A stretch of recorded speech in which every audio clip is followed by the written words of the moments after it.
Dahil sa dinanas silang hirap ng buhay, talagang gusto nilang bumalik, di ba? Magandang araw po sa inyong lahat mga amigo. Mainit na umaga po sa ating lahat. Kumakain ako ng tsokolating para hindi ako tumumba rito. Energy mga kababayan ko for today's video. Mainit ang panahon pero diretso lang po tayo mga kababayan ko sa pagtatrabaho. Habang si Kuya Bejun po ayun naghahalaman doon. So ngayong araw ay kasama natin ang tayo ay maghahalaman. So binuhat nila kanina itong mga halaman ito. Grabe sobrang init po mga amigo. Pero diretso ang trabaho. Ayan. Okay na yan. Ayan. Kaya ba? So magtatalin po tayo dito. At dahil mainit ang panahon, sige diretso lang. Pero kailangan ano to eh. Okay na siguro yan. Okay na yan brother. Kaya kaya Bejun? Tulong na. Help me. Ito. Hindi kasama yung paso. Tatanggalin nyo ngayon yan. Hindi na kasama yung paso niyan. So ito Kuya Bejun, kailangan nyong hatakin. Ingatan lang yung dahon. Wag ayan, yan, ganon. O yan, ganon. Tanggalin nyo muna. Wag yan, dito nyo hawakan. Ayan. Yan nyo hawakan at diretso lang yan. O, di ba? Nabuhat. O, okay, very good. One down. Pakitanggal yan Kuya Bejun. Aha. Pakitanggal yung pasok. Gagamit natin paso na yan. Pabigat yan. Ayan. Ngayon, ipasok nyo yan sa kabila. So, papagandahin natin ito mga amigo. Hopya, very good. Wait lang. Tuwid nyo. Tuwid nyo, nak. Ayan. Ayan. Wait. Huwag nyo i-yes sa dulo, ha? Sige. Nga. Huwag nyo i-ano sa dulo. Okay yan, tama yan. Pero huwag nyo i-ano yung sa dulo. Okay na? Sige. Ayan, ganyan. O, ano yung likod? Ikaw, Kuya Bejun, mag-ano? Para maanuhan. Sige. Basta huwag nyo i-ano yung dulo. Pagtatabihin ko kasi yung ano dyan eh. Mas maganda kasi diyan ilagay. Para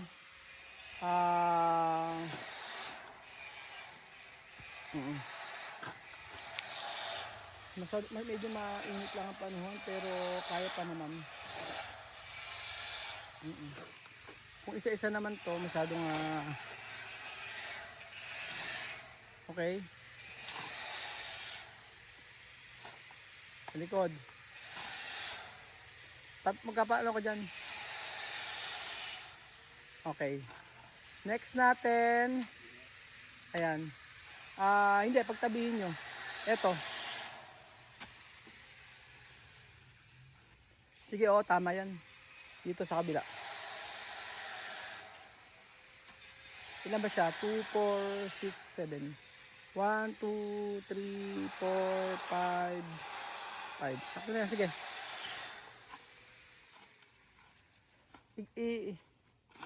Igitna mo pati. Huwag masyadong maano.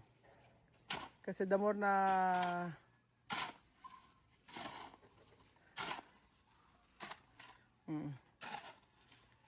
marami kami tatanim na halaman mga amigo. At ito yung mga paborito kong halaman. Nagtingin ako dito sa China. Nagdi-deliver naman sila from China to Philippines. But the problem is kailangan masyadong masalimot. So I will try na parami ng ganito. Gusto ko kasi yung ganito. So galing siya imported siya mga amigo. Ayan dinidikit lang siya dyan. Ganyan po. So papagandahin natin ito. Nag-i-start up tayo mga amigo na ayusin itong medyo magtingiris ka.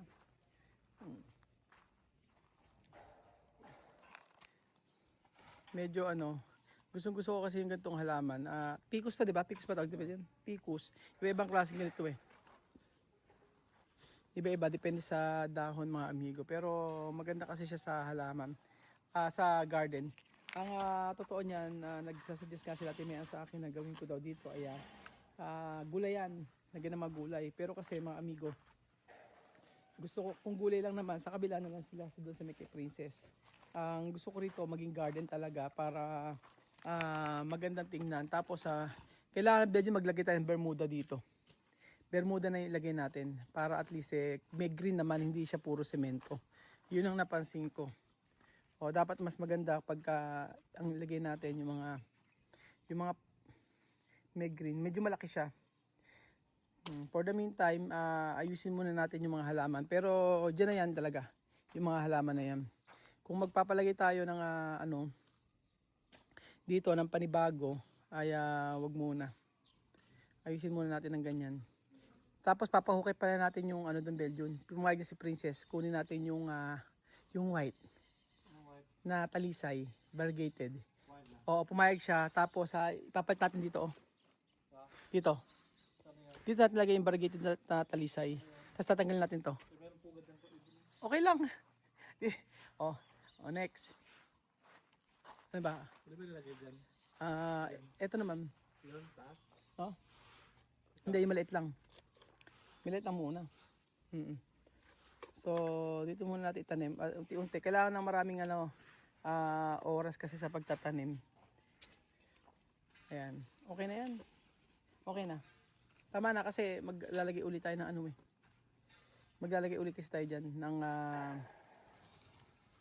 buti nga nabubunot pala. Ingatan nyo lang yung Ayan. Dandahan. Diba? At least maganda yung pagkakaano. Gaganda na ngayon yan. Lalaki na yung Ayan. So, kayang-kaya pala. Mas magaan naman pala ang halaman. Ang mabigat lang talaga yung paso. Sige. Okay. Anak ko, balik nyo. Sobrang baba. Kasi maglalagay pa tayo ng halaman. Tataasan ko yan, Bill. Tataasan ko. Maglalagay ako ng dito halaman. Okay, tabunan nyo na nga. Yun nga, ang sabi ko nga sa iyo, itaas mo muna uli. Taas nyo uli kasi masyadong mababa. Mga ba kasi halaman mo? Hindi nga, masyado kasing yun Yun na. sige, bahala kayo. Mababa yan, maniwala kayo sa akin. Mababa na. Mas maganda kasi konti lang yung tabon. Sige, tanggalin nyo muna.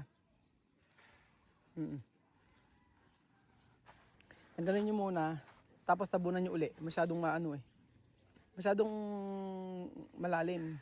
Mga bunga. Hindi kasi nga maglalagay pa tayo dito sa kabila Belgium. Kaya kailangan. Okay na yan. Ayan. Yung mga mabaw lang. Okay lang nga kasi magtatabon pa ako Ayan, ganyan. Kita yung kumapagita Hindi, ka naman yan. hindi kasi Belgium, magtatabon pa ako dyan. Nagets mo ko? Nag-order ako ng lupa. Nag-order ako ng lupa na garden soil. Okay, kuya, mo, sarado, mo. Baka maano ka dyan, ha?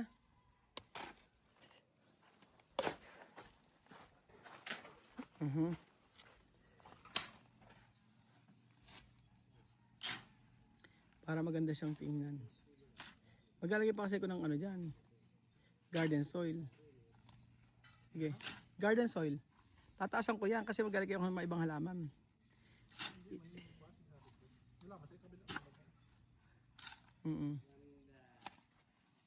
Next. Madali na yan, okay na yan. Basta importante maikabit lang natin. Mailagay lang natin. Tapos, sa kabila naman, ayan, dyan lang, sa gitna lang din. Dyan lang. Ayan, dyan mo ilagay. Ilan na ba yan? Dalawa na? Wait lang. Sige. Isa pa dyan. Pinakadulo ulit. Huwag mo nalagyan dyan lahat. Hindi, iayos ko. Hindi, iayos ko nga. Ko.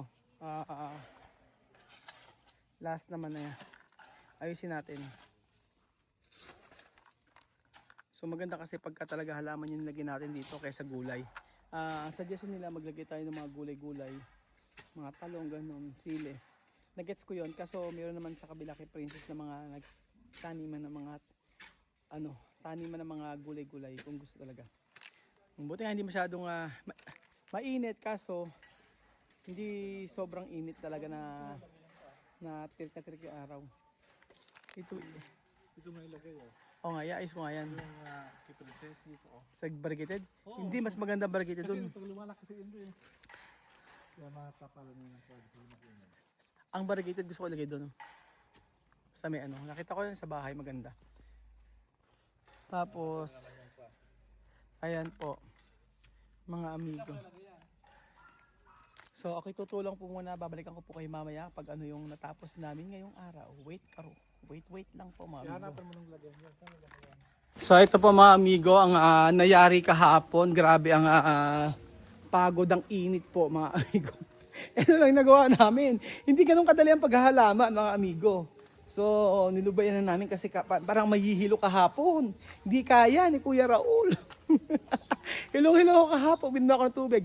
Sabi, sobrang init kahapon. Kaya sabi ko, lubayan ng paghahalaman, mamaya na. Tinapos lang namin. Nang hapon, hindi na kami nakabalik. Kaya ayan, pa rin ang nangyari mga amigo. Pero naitayin na namin. O, di ba? Maganda siya mga amigo. O, maganda yung ating halaman, mga kababayan ko. So, sabi nga ni Kevin yung kunin ko ibang mga halaman sa may resort kasi sobrang over na. Actually, yung talaga mga halaman na yan, di talaga sa bahay yan. Yung mga ibang mga halaman na mga pinagbibili natin kaya sabing crowded. So, ayan, naitayin na natin mga amigo. Pero, hindi kasi ganun kabilis yung process ng pagtatanim. Yes po. Hindi ganun kabilis yung pag-process ng pagtatanim. Talagang matagal bago mo mapaganda yung isang garden. Unless lang ikaw ay kung magpapa-landscape ka tapos dire-diretso trabaho nyo sa maghapon, matatapos agad. Saglit lang yan, kung mga 5 araw, 6 na araw tapos agad. Pero sa laki nito, mga amigo, matagal nyo pa makikita ang katatapusan nito. So abangan nyo po mga kababayan ko ang pagtatanim natin na to. Ayan, pagtatanim natin na to. At naku, sayang nga lang, andito si Amir, si Bibian, pambihirang pati, sigurado po. Laking tulong ng dalawang bata na yun sa akin. Ito naman kasi Toyo Mansi. Toyo Mansi, umuwi agad. Hindi, maganda. Pagka na si Bibian tsaka si Amir, kahit maghapon yan, kayang-kaya nila. Kasi alam nila yung dahil sa hirap ng buhay, dahil sa dinanas silang hirap ng buhay, talagang gusto nilang bumalik, di ba? Gusto nilang, iba talaga dito. Sabi nga ni Mami Cookie sa akin na Raul, iba talaga sa Equatorial Guinea. Talagang napakahirap ng buhay ngayon. Kahit si Aya nagsabi. So, yun. At least naman si Chamami kasi masipag. Kaya ganoon. Kaya nga lang, sabi ko nga po sa inyo, ay kung si Bibian at Amira andito, sigurado malaking tulong para sa akin. Ganun po. Saka masipag yung basta inutusan niyo po mga amigo. Kaya, pero paano? Wala na. Ang gagawin lang natin is kanya-kanya na lang. Trabahuhin ko ang dapat kong trabahuhin. Ako na ang bahala mga amigo. So maraming pagkakataon talaga na kahit ganyan katagal. Para yatang parang pagka talagang tinuring mo parang anak. Ganun siguro talaga. So ayan po mga amigo, ang garden natin, mga kababayan ko ay aayusin natin yan hanggang sa matapos. At syempre, hindi natin lulubayan hanggang mapaganda natin ito. Tulad po niyan ng mga nakatayo na. So lalaki pa yan, yung mga bilog-bilog na yan, mga amigo. Kailangan lang ang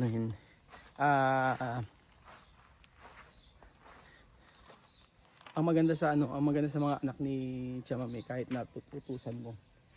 utusan mo hindi hindi manghihingi ng kapalit, hindi manghihingi ng pera. Kaya yun ang maganda sa kanya. Hindi kagaya ng isa, yung babae na nagpunta rito, malala. Saglit lang magtrabaho. Saglit lang magtrabaho. Gusto na agad 5,000. Anyway, huwag natin siya pag-usapan. Basta sabi ko nga po sa inyo, magtanim na lang tayo na magtanim hanggang mapaganda ating bahay. Ganun lang po mga amigo. So, ayan. Kaya nga sabi ko nga, yung dahil sa dinanas ng hirap, gusto na agad bumalik. Siyempre, kahit ako, mas gusto ko sa Pilipinas. So, naniniwala ba kayo sa second chance?